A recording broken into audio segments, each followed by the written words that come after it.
दोस्तों इस समय अपन बैठे अम्बा में दोई रोड पर। इस समय मेरे साथ मेरे पत्रकार भाई बैठे हुए हैं और मेरे साथ एक और बैठे हुए भाई। हम इनसे जान लेते हैं कि इन्होंने भी मीडिया ज्वाइन किया हुआ है।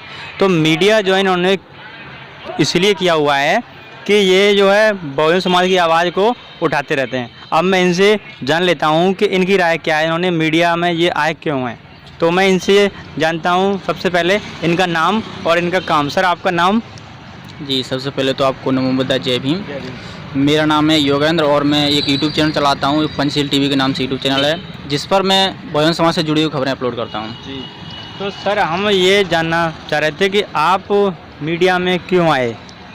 देखिए, मीडिया में तो इसलिए आना पड़ा क्योंकि बहुजन समाज पर खासकर देखा जाए तो SC ST OBC पर जो अन्य अत्याचार होते हैं उससे जुड़ी हुई ना तो कोई मेन स्ट्रीम मीडिया न्यूज़ दिखाता है, ना कोई ग्रामीण क्षेत्रों में ऐसा कोई न्यूज़ चैनल है जो हमारी खबर को दिखा सके।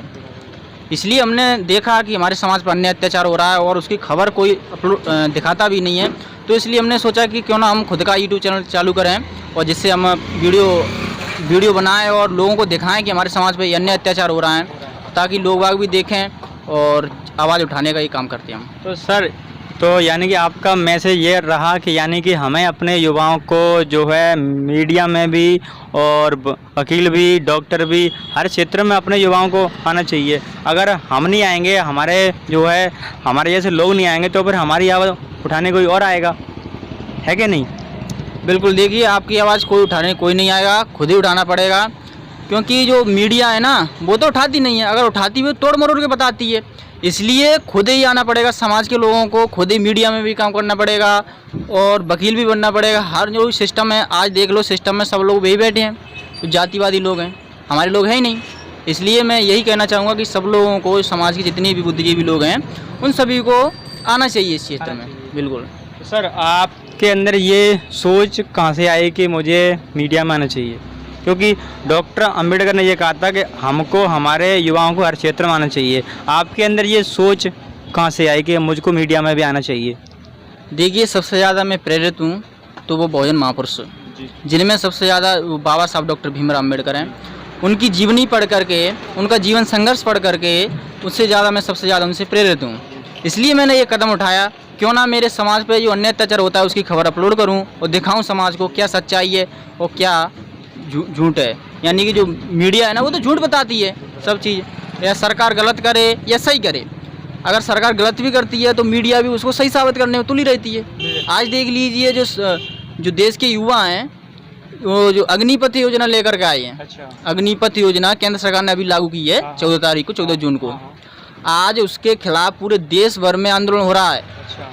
पूरे देश भर में क्यों आंदोलन हो रहा है? क्योंकि 4 साल जब युवा इतनी मेहनत करके तैयारी करता है, आर्मी की, नेवी की, एयरफोर्स की, घर परिवार छोड़ता है, घर से साइकिल चला के आता है, 15-15 किलोमीटर दूर आता है, पढ़ने आता है, और जब इतनी तैयारी करता है तो मिलता क्या उसको?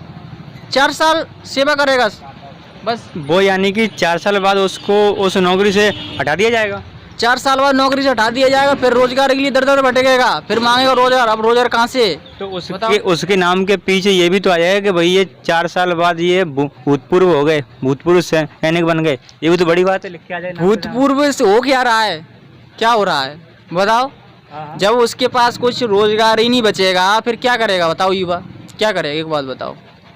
4 साल के बाद वही तो होगा कि मोदी जी ने कहा है कि आप पकौड़े भी तो तल सकते हो 4 साल के बाद। ये भी तो बहुत बड़ा जो है, जो रोजगार में आता है गिनती। एक बात बताओ, पकौड़े तलना होता है तो हम पढ़ाई क्यों करते? बताओ।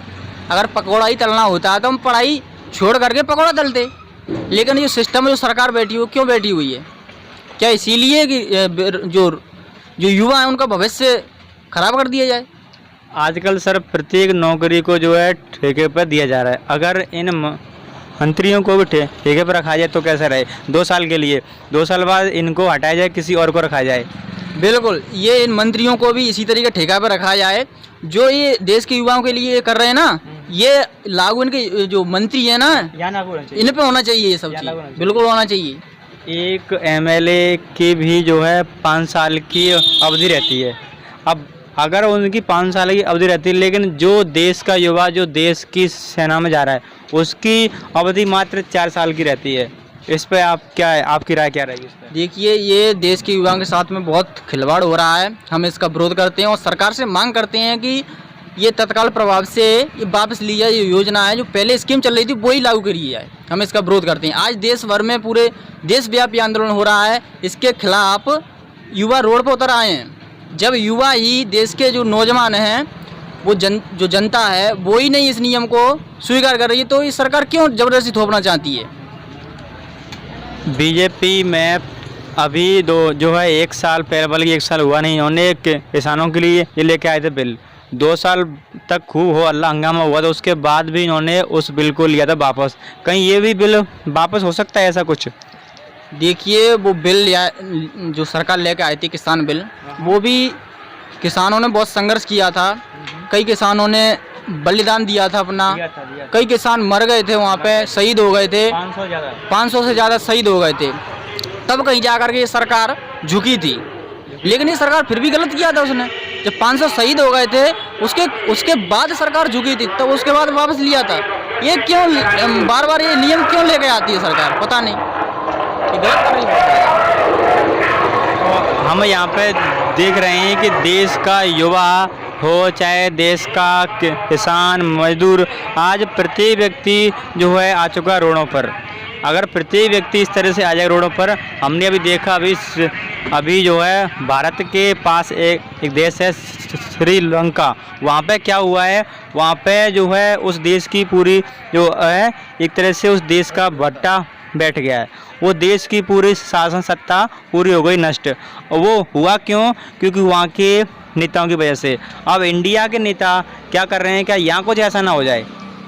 देखिए, श्रीलंका में जो हुआ वो बहुत गलत हुआ था, वो नेताओं की वजह से हुआ था। वहाँ की अर्थव्यवस्था डगमगा गई थी।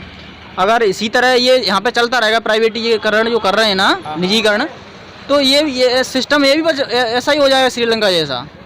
तो इससे मैं सरकार से आह्वान करता हूँ, निवेदन करता हूँ कि जो सरकार में शांति व्यवस्था बनी रहे, कहीं शांति व्यवस्था गड़बड़ा ना जाए, इसलिए सरकार कोई ठोस कदम ले और जो नियम लिया है, जो योजना लेकर के आए हैं, अग्निपथ योजना, उसको वापस ले लिए। हम सरकार से निवेदन करते हैं। तो दोस्तों, मेरी और मेरे जो बैठे हैं साथ में युवा साथी, इनकी आपको मेरी बातचीत में क्या लगा? आप मेरी और इनकी बातचीत से सहमत है या नहीं है, आप अपनी राय दे सकते हैं। और नमस्कार, जय हिंद, जय भारत। और मेरे कैमरा के पीछे बैठे हुए हैं गौरव, जो मेरा साथ दे रहे हैं। जय भीम।